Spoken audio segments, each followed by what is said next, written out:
opettajat, läheiset, muu juhlaväki ja etenkin me uudet ylioppilaat.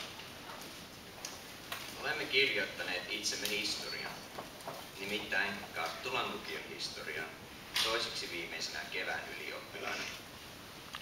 Mutta emme sentään ole viimeisiä. Kuten tiedämme, ensi vuonna Karttulan lukio tulee tiensä päähän. Hallituksen rakennepoliittiseen uudistukseen kuului budjettileikkaukset lukioista ja ammattioppilaitoksista. Tämä johtaa siihen, että pienet lukiot ja ammattiopistot lakkautetaan. Toisaalta on ymmärrettävää, että isojen lukioiden kurssitarjonta ja voi olla monipuolisempaa ja oppilaat haluavat lähtevät opiskelemaan kaupunkiin.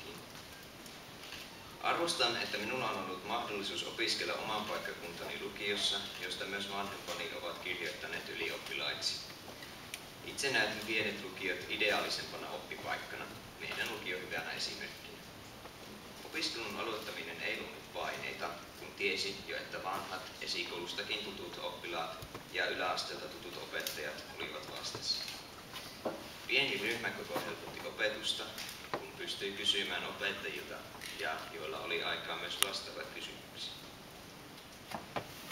Viihdyin hyvin koulussa ja etenkään välitunneilla ei ollut tylsää.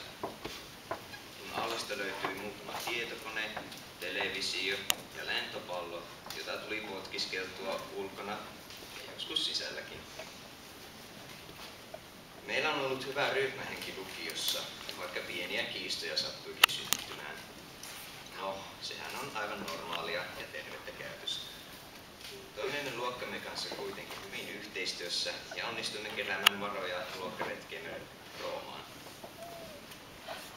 Tällaista ei isoissa lukioissa välttämättä tapahdu. Luokkaretkimme Roomaan olikin aivan unohtumaton kokemus.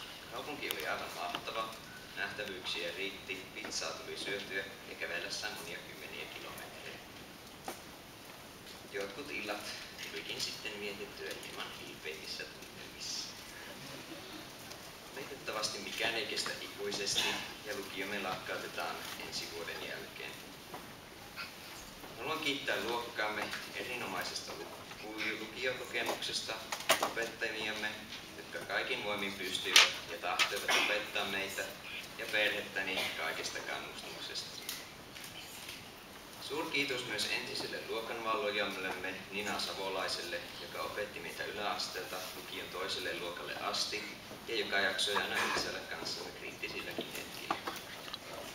Katson luottavaisin mielin tulevaisuuteen, vaikka haasteita riittääkin jatko-opintojen suhteen.